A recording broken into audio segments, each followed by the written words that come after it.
Sebentar saya share Okey. peta ya. Bismillahirrahmanirrahim. Mana dia? Ni ya.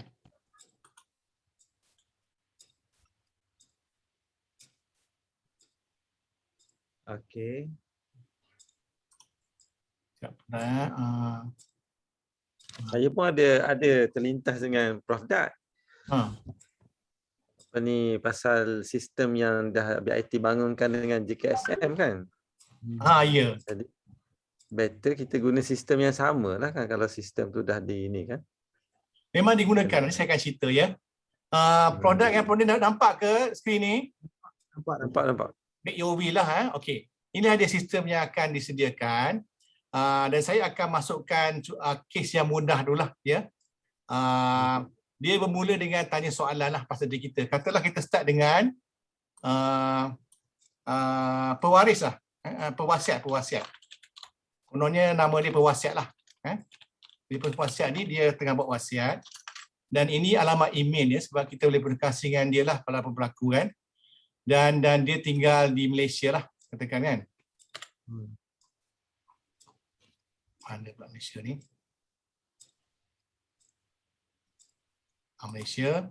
Dan ni dia punya block code sebagai itu kita boleh isilah kan. Dari segi ID pula dia ada IC dan dia nombor IC sekian.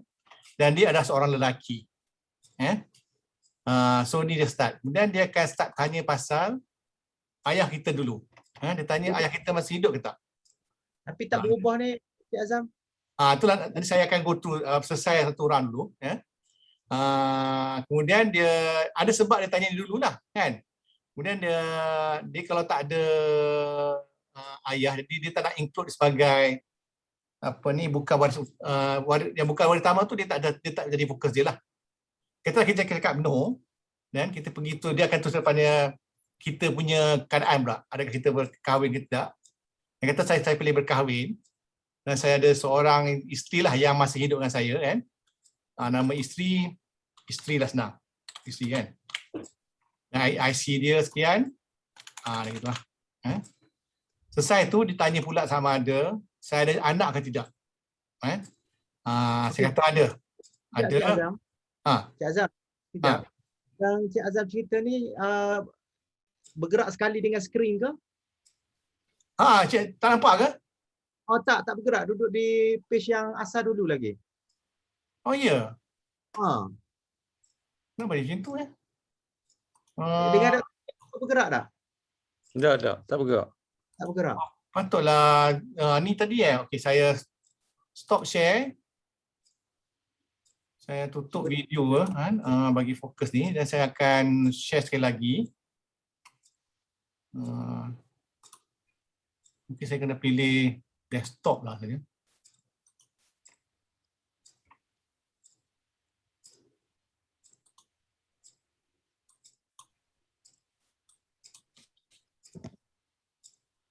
Tu dia baru nampak.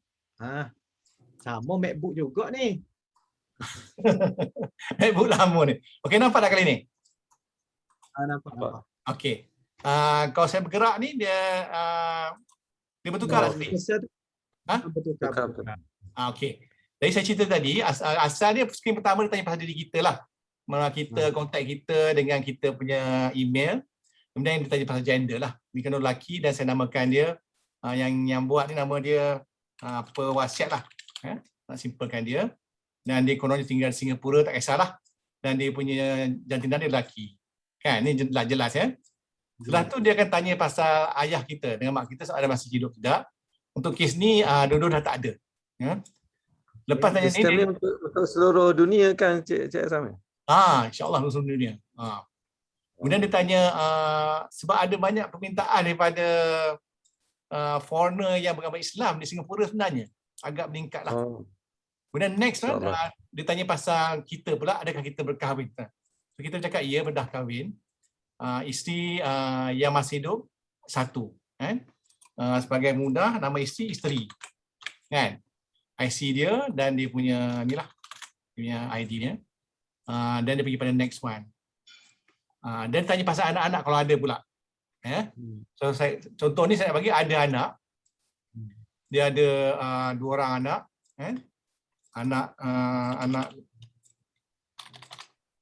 anak lelaki 1 dengan anak lelaki 2.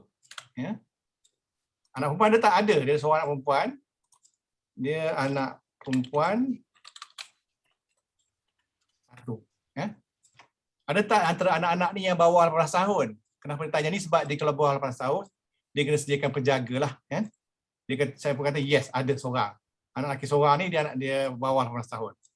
Selesai keluarga dia tanya pula paternal grandmother, maternal grandmother, maknanya nenek sebelah ayah dengan nenek sebelah ibu hidup tak? Saya tak tahu kenapa dia tanya ni sebenarnya ni Prof. Dat dengan Prof. Saya tak tahu kenapa dia tanya ni. Dan kes tak adalah, dah tak adalah, 2 orang dah tak ada. Mungkin sebab tadi kita kata ibu tak ada. Ibu tak ada? Awal tadi kan ayah dengan ibu meninggal kan? Oh betul lah, maknanya kalau ikut apabila ibu tak ada, maka kena tanya nenek. Mana betul lah. Kalau macam tu kalau kita ada. Cuba buat kalau ibu ada sebelum previous. Kalau ibu ada. Ini lagi atau tidak?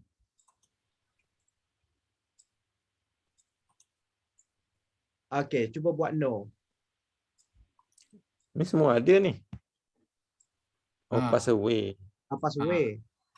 Cuba buat mana ada. Tu dia. Ibu. Ibu Ibu. Okey.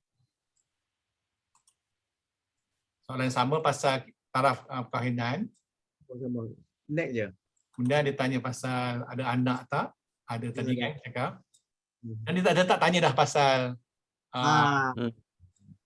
mana logik dia betul lah kan? Betul lah. Dia sebab kalau tak ada kalau ada ibu, kedua-dua nenek akan terhalang. Kalau tak ada ibu, kedua-dua nenek sebelah ibu dan sebelah bapa kedua-dua layak berkongsi 1/6.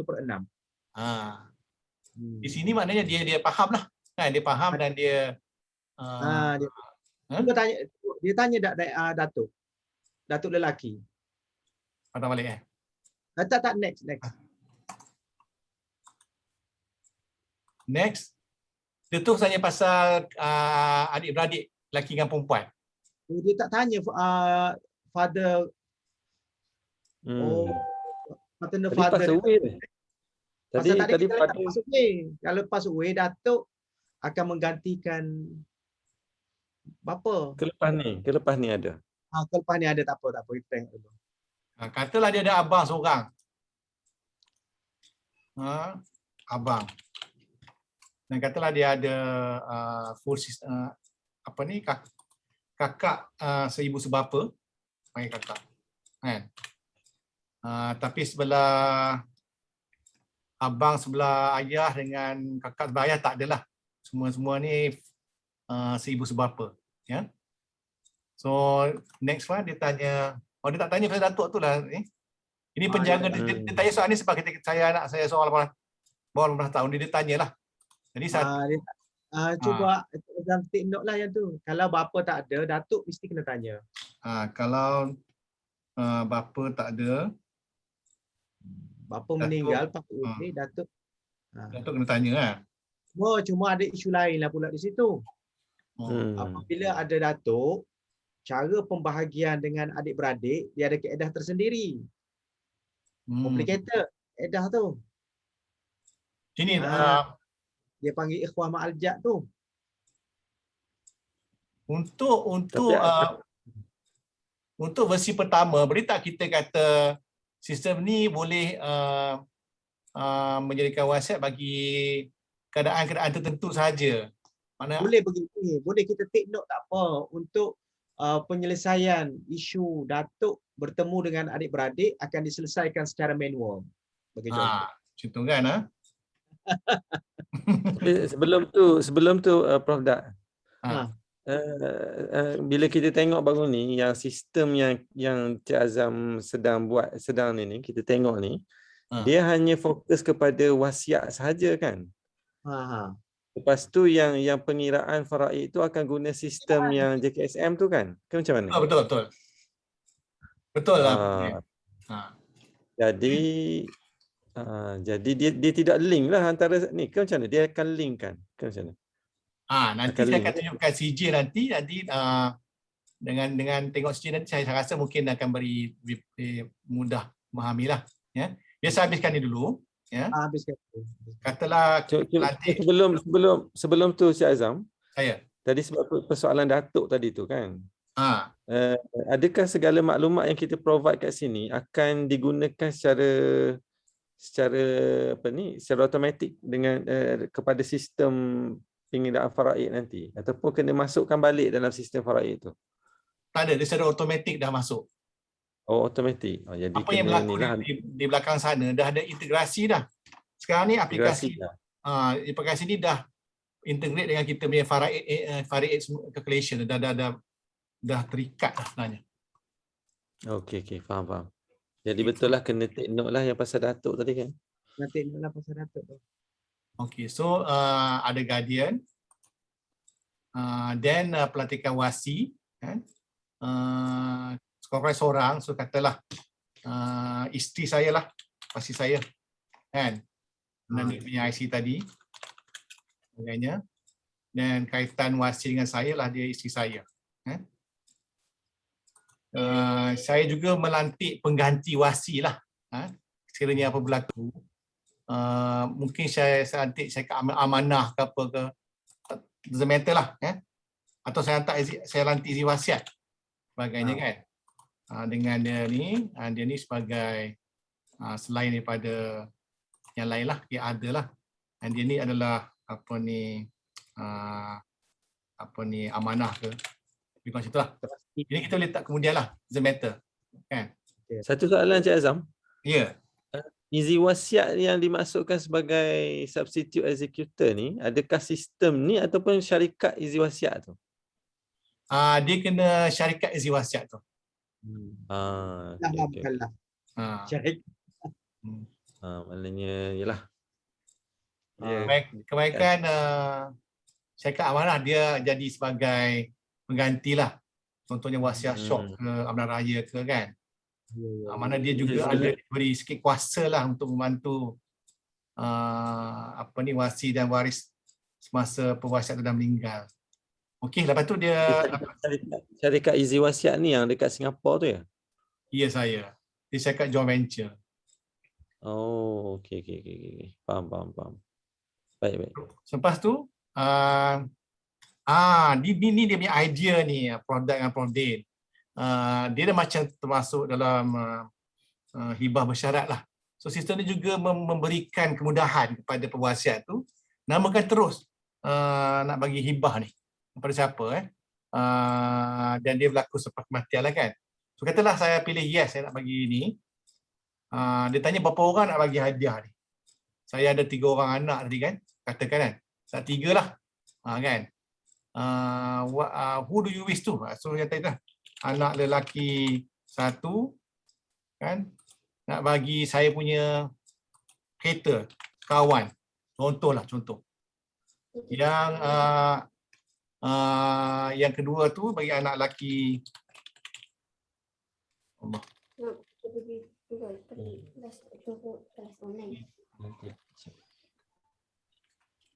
Kedua tu. Tapi ni wasiat kan? Wasiat, tapi dia sediakan dalam wasiat tu fasiliti untuk bagi hibah. Ada tak jadi masalah? Adakah dia menjadikan dia tak patut syariah disebabkan dia masukkan ni sekali? Problem. Dia ni anak perempuan ni dia bagi Allah Akbar. Tak boleh lah. Kereta 3 kereta. Jadi dalam sistem izin wasiat ni, dia juga memberi peluang pada pewasiat ni untuk membuat hibah. Dia ada tanya pasal waris yang wasiat sepertiga tu. Ya, saya nak juga buat. Tadi saya nak bagi 1/3. Saya nak arti 2 entity lah. Saya nak bagi dalam bentuk peratusan.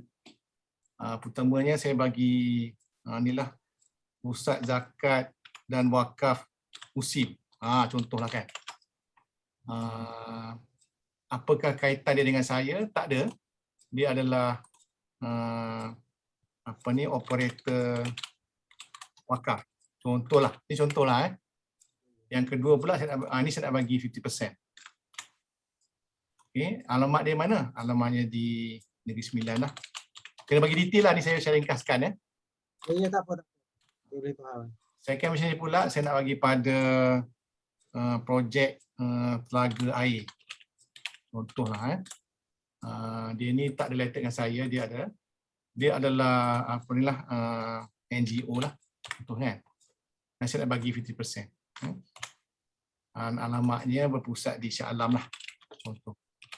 Jadi setakat ni saya dah bagi nama waris-waris saya dah bagi hibah, dan juga saya dah 1/3 harta tu saya dah bagi dalam bentuk wasiat lah, yang selain pada waris-waris lah. Sebelum kita finish, sistem tu akan proses lah. Tekan belum? Dia tengah proses. Bila dah siap proses tu, dia akan pamer semula apa kita masukkan tadi. Kita check lah. Okey, nama pewasiat betul, email betul, memang Singapura, dan saya lelaki lah. Ayah dah meninggal tapi ibu masih hidup. Nama ibu apa? Nama ibu. Ya. Memang dah kahwin, isteri seorang. Ya. Ada anak, 2 lelaki, seorang perempuan. Ya. Dan ada seorang tu bawah umur. Ayah datuk dah meninggal. Dia dah meninggal kan. Maintenance pun dah tak ada. Dia tak adalah. Ada seorang abang dan ada juga seorang kakak. Ya, Datuk tadi father tu. Father. Pass away juga bila dia tanya Dia tanya ni dekat, dia tak tanya? Ada kan? Has your grandfather, father's father pass away? Oh, kita jawab yes. Tapi kita boleh buat lagi kes lain. Saya nak tunjuk yang kes sama dulu kan. Ada seorang Tapi tadi abang, tak ada. ada seorang Tak kakak. ada tadi. Tak ada kan? Kalau tadi saya akan check sikit. Father's father. Question Tak Dia ada. tanya father tadi ada. Father. Ada je dia tanya, kita jawab pass away. Okay. Saya take note. And then guardian ni, 3 anak yang bawah ni umur. Isteri kita 1, isteri saya wasi dia. Dan kita wakilkan amanah juga lah pada syarikat Easy Wasiat. Dan saya ada buat hibah untuk anak lelaki dan perempuan ni. Dan saya juga buat wasiat 1/3. 5 separuh kepada Pusat Wakaf Hakim. Ini yang nak buat sistem yang link terus pada musim ni Prof Dan. InsyaAllah lah in the future lah kan. Kita nak bagi satu modul dia tekan terus dia pergi pada ni musim. InsyaAllah lah. And then dia orang tekan tu terus ada kat bawah. Okay. Dah siap ni, kita rasa kita dah betul ni, ya. Dan dia akan kita letakkan preview wheel. Preview wheel. Di sinilah nanti kita buat MOU dengan Yusim lah untuk ni. Boleh insya-Allah. Tak ada masalah. Kita boleh tunjuk dekat kita linkkan PWZ dengan IZ wasiat ni. Kita boleh, itulah yang ingat tak kita insaf tu kan, yang kita masuk wakaf link tu masih ada peluang, insya-Allah. Dia belum buat keputusan lagi. Tapi kita kena bersiap sedialah yang idana dengan insaf tu, kita kena bersiap sedialah, kita tunggu panggilan nanti. Okey, baik. Inilah dia sijil Easy Wasiat ni lah. Dia ambil banyak kandungan tu, bentuknya sama dengan apa yang dikeluarkan di Selangor lah. Jadi ada tambah, baiklah. Di sini yang saya perlu mungkin Prof Dan dengan Prof Din tengoklah sama ada ini ada tak bercanggah dengan syariah lah. Jadi mungkin kemudian lah kot, tak apa. Cuma nak maklumkan di sini nombor 6 ni dia lantik isi sebagai wasi kan, dan juga dilantik sebagai syarikat Easy Wasiat sebagai amanah kan. Kemudian di detail sini dia bagi hibah ni kepada anak lelaki tu K1, anak lelaki 2 K2, anak perempuan K3. Cumanya clause ni saya tak pasti adakah dia patuh syariah ke tak. Dia kata sini, provided that in the event any of my faraid has chooses to receive any specific gift or bequest given to him, her or them under this clause nombor 7 ni, then the value of such specific gift or bequest ni shall be deducted from the entitlement that he, she or they might otherwise have received under clause 9 lah. Clause 9 tu adalah faraid bawah ni. Jadi jadi maknanya kenyataan ni salah kan? Tak boleh ada kenyataan ni kan? Dia kata maknanya pembahagian faraid ni kena tolak dengan apa-apa hadiah dari pergi. Yalah, mana yang ni kita duk bincang itu produk tau. Ni kita sebab kita Cik Azam, dari sudut asalnya saya sebenarnya prinsip lah, my opinion lah. Saya awal-awal lagi saya tak setuju hibah ni sebenarnya. hibah valid selepas mati ni nama lain untuk wasiat je. Sebenarnya kalau setengah ulama dia kasar sikit, dia kata ni nak tipu Allah ni, sebenarnya atas nama hibah pakai, hakikatnya wasiat. Sebab hibah-hibah ni dia kena tukar milik masa hidup. Tapi benda tu diamalkan oleh siapa-siapa pun. Kan Dr. Din? Takaful pun untuk buat begini kan? Amanah lah. Dia sebenarnya yang paling baik, makna dianya kita sebagai pemegang amanah. Hibah tu dah berlaku masa hidup. Cuma tidak diserahkan lagi. Jadi izin wasiat ni sebagai pihak yang memegang amanah hibah tu untuk diberikan kepada penerima hibah selepas mati. Tu biar clear. So, itu yang terbaik sebenarnya. Kita ni pemegang hibah tu. Sementara sebab nak tunggu dia maknanya kita nak apabila dia mati kita yang bertanggungjawab menyerahkan kepada gitu. Boleh take note tak Cik Azam? Saya rasa. Begini, tapi dah jadi macam orang ramai dah boleh terima lah konsep hibah bersyarat ni, Prof Dat ke? Nampak gayanya kan? Dah makin popular pula. Dia diterima tapi cara pelaksanaannya tu kena betul. Dia ada underlying. Adakah dia tak patuh syariah cara ni? Cara ni tak patuh. Kalau dari sudut didak daripada bahagian faraid tak patuh. Jadi tak ada gunalah hibah tu sebenarnya. Hibah ini adalah satu segmen lain dalam pemilikan harta. Dia tak boleh campur dengan faraid. Kalau kita tak ada clause ni, cuma kita kena clear. Clause ni memang tak boleh ada lah sepatutnya sadar tak? Produk tak? Rasa clause ni tak boleh ada kan? Tak boleh ada. Kalau clause ni tak ada kan, dan dia kekal sebagai bagi hadiah aja kan, ada tak dianya melanggar tak patuh syariah? Sebab ada banyak kes lah, orang lupa, especially kalau benda-benda apa orang panggil harta cair ni, harta yang mudah alih macam kereta ni kan, macam dia tak sempat nak bagi tahu nak buat apa kat kereta tu, sampai nak buat road tax pun tak boleh dah. Jadi ini beri ruang pada pewasiat ni lah dalam satu dokumen, benda-benda yang mudah cair ni kan dinamakan terus. Boleh tak kalau kita letak begitu, kita letak tambah je biar benda jelas. Kita sebut bahawa izin wasiat ini saya mengamanahkan ataupun saya menghibahkan kepada 3 orang amanah ini dan izin wasiat sebagai pihak yang memegang amanah. Okey. Di sini dia ada sebut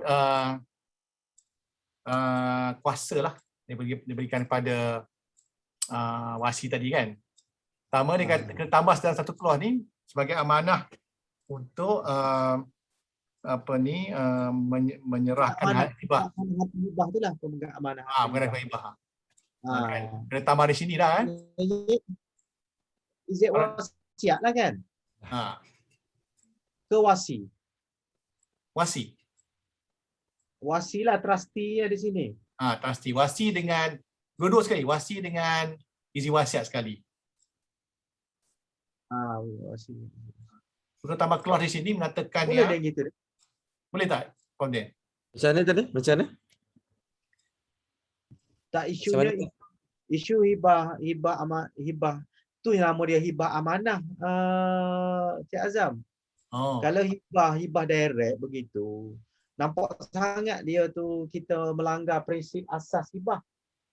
okey. Prinsip asas hibah dia tak boleh kita kata okey saya hibahkan. Maknanya dah faham dah hibah tu selepas kita mati kan, dia valid.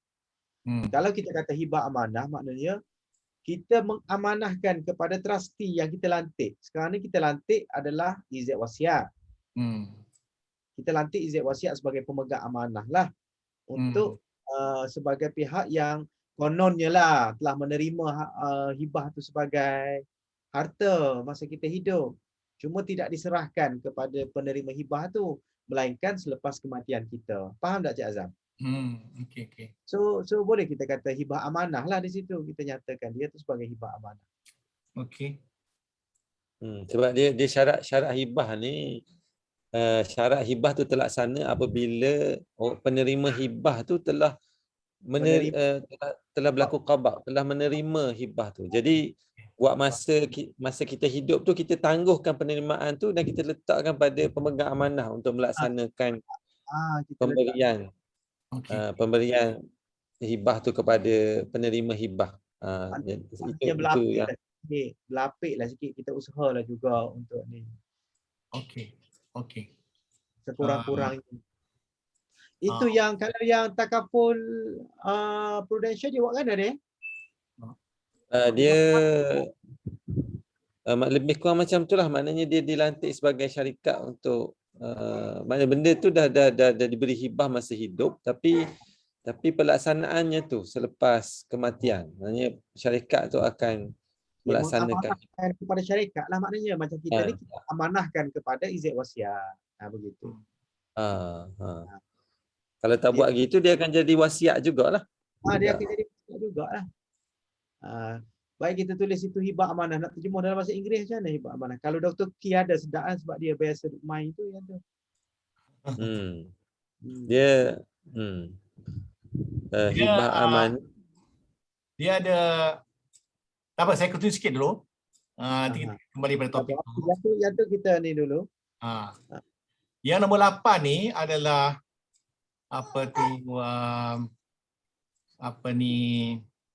dia sebut yang nak bahagi harta tu 2/3 kepada faraid ya, dan 1/3 tu kepada inilah bukan waris kan. Nombor 9 ni adalah faraid. Ini yang diambil daripada sistem JKSM tu. Hasil ni adalah kiraan dari BN tu ada dah bagilah. Jadi jumlah dia pembahagian dia 120. Isteri mendapat 15 daripada 120. Anak lelaki pertama, kedua dapat 34 daripada 120. Dan ibu dapat 20. Kita kata ibu masih hidup tu dapat 20 daripada 120 lah, ataupun 1/6 kan.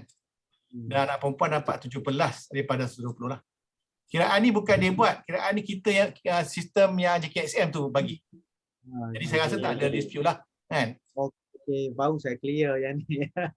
Baru ni tak integrated lagi masa kita orang tengok tu. Belum. Dan yang ke-10 ni barulah yang 1/3 tu. 50% pergi pada USIP, 50% pada telaga air. Dan dia sign by 2 saksi lah. Kan? Kalau dia ni kakak kita akan jaga anak kita lah. Yang ni. Dia ni lah. Standard lah. Jadi isunya setakat ni saya nampak tu hibah tu kena betulkan sikit ya. Hibah tu biar kita jelaskan dia tu hibah amanah. Maknanya kita mengamanah kepada wasi tu lah sebagai pemegang amanah. Maknanya seolah-olah macam dia dah menerima hibah tu. Itu dalam konteks amanah dahulu. Obat hukmi lah. Okey, kalau terputus kita punya session ni saya akan hantar link baru bro, kalau terputus lah. Okey, tak apa, no problem. Ada 7 minit lagi. Dia selari dengan praktis semasa lah kan kalau kita nak buat tu. semasa. Dia setara dengan praktis industri. Jadi apa pendapat Prof berdua lah tentang ni sistem wasiat ni kat ni? Kalau yang ni saya okey, cuma tinggal yang hibah tu je. Yang lain semua okey. Complete. Boleh tak tengok dekat yang punca kuasa tadi tu? Itu kita ada bincang tak, Prof tak? Pasal investment, retain of investment tu. Ada nombor 11 dia kan? Dia Nombor kata 11 kan? in addition to other powers conferred upon the bylaw, saya tak pasti sama ada elemen agama Islam ada bagi kuasa tentu pada wasis, saya tak pastilah kan. Dia kata in addition to that, dia juga bagi surat ni lah bagi power kepada trustee ni to exercise the following. Pertama, to retain any investment or security held by me at my death and to invest or reinvest any money in investment or securities of whatever nature and kind by the authorized trustee investment or otherwise. Maknanya yang kita masih invest tu, dia belum jadi harta lagi lah. Kita tak jual. Investment tu jadi harta pusaka kalau kita jual. Kan dah cair, barulah dia jadi harta pusaka. Tapi dalam bentuk investment lagi, dia masih lagi macam takaful lah lebih kurang. Prof Din. Ya, okey. Saya nak tanya, yang investment tu kepunyaan siapa? Sorry, Prof Dan. Yang investment apa semua tu kepunyaan siapa? Kepunyaan pewasiat yang pewasiat ni. Si matilah. Si matilah. Si mati. Apabila dia mati, makna dianya dia tak boleh nak wasiatkan begitu. Tak boleh Dia tak boleh nak wasiatkan harta dia selepas dia mati. Harta saya yang dalam pelaburan kena teruskan pelaburan, tak boleh. Oh, okey. Tak boleh. Sebab dia dah jadi apabila dia mati, dia terputus semua dengan harta dia. Okey. Dia hak tu dah kembali pada orang lain, dah berpindah kepada orang lain selepas dia mati. Sama ada kalau dia wasiat, jadilah wasiat. Kalau dia hibah, masih hidup, jadilah hibah. Kalau tak ada semua tu, dia akan jadi hak faraid. Maknanya kalau dia invest, dia kena stop untuk dibahagikan. As long as it is dia punya harta.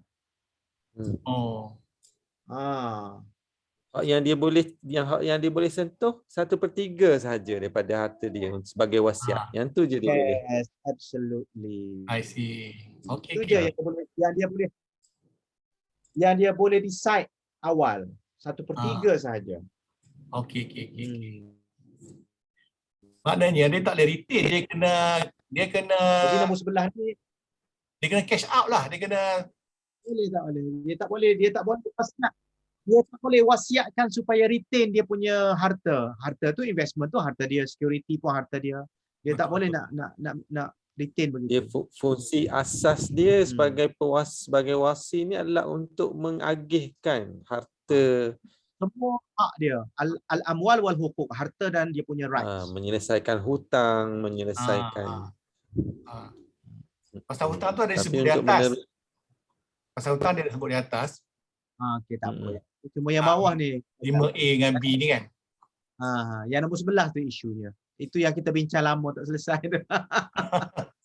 Apalah, kita akan beritahu lah ini tak boleh. Nama B tu to apply the whole or a part of income investor. Ini pun tak boleh lah kan. Dia kaitan dengan harta mesti dibahagikan. Apa sahaja harta semati mesti dibahagikan. Macam to sell, lease or mortgage all or any part on my real and personal estate. Maknanya tanah ada, rumah ke apa, dia bagi kuasa pada wasi untuk jual, untuk sewa atau untuk tak boleh. Dia kena bagi terus. Pada wasi untuk menguruskan harta dia itu diuruskan. Kalau ada wasiat, dan yang balance itu diberikan kepada semua ahli waris berdasarkan kepada hukum faraid. Dan waris akan buat keputusan nak jual ke, nak ni dia orang decide kan. Keputusan tu pada wasi lah untuk sama ada mencairkan. Kalau harta anak itu boleh dibahagikan tanpa dicairkan pun okey. Mungkin kita boleh letak ini wasi adalah sebagai pihak yang mentadbir harta tersebut untuk menguruskan. Mungkin diselesaikan secara faraid ataupun melalui budi bicara perbincangan dengan semua ahli waris. Kaedah pembahagian mana yang dipersetujui. Okey. Boleh begitu. Mungkin Prof Dak, mungkin kalau yang anak yang di bawah umur tu yang mana diletak di bawah jataan tu, yang tu mungkin macam mana Prof Dak? Mungkin yang tu kot boleh Yang tu tak ada hak untuk bersetuju kan. Dia tak ada taklif lagi tu yang tu. yang tu bolehlah pemegang amanah tu mentadbir harta dia kan Prof Dak kan? Habis harta dia. Okey. Oh, betul lah yang ni kita hari tu nak suruh selesaikan yang ni penting sangat ni. Penting sangat ni. Yang kita ni kan antara poin yang kita nak tengok ni. Kalau tak selesai yang ni memang teruk ni yang ni. Kalau ada. Kena hentam teruk ni. Yang ni kena tak teruk kat orang ni kalau ni. Yang nombor 12 ni tadi Prof ni kata penjaga juga akan diamanah untuk menjaga harta bagi pihak anak ni kan, yang bawah umur ni. Nak kena mention kat sini kan? Nak kena bagi tahu ke? Kalau kita macam mana Prof Dak? Kalau kita lantik dia sebagai wasi untuk menguruskan anak kita yang minor, contohnya anak yang OKU ke, anak yang di bawah umur, yang tu saya rasa tak ada masalah Prof Dak tak? Boleh, tak ada masalah, boleh. Cuma Tuan. adakah kita nak letak garis panduan tu sebagai hadanah lah kita kata dah. Hadanah ke Dr. Din ke wali? Wali ataupun wasi. Boleh lah, saya rasa baik kita buat secara umum begitu. Pemegang amanah lah kan, wasi. Sebab Selangor itu dia nak buat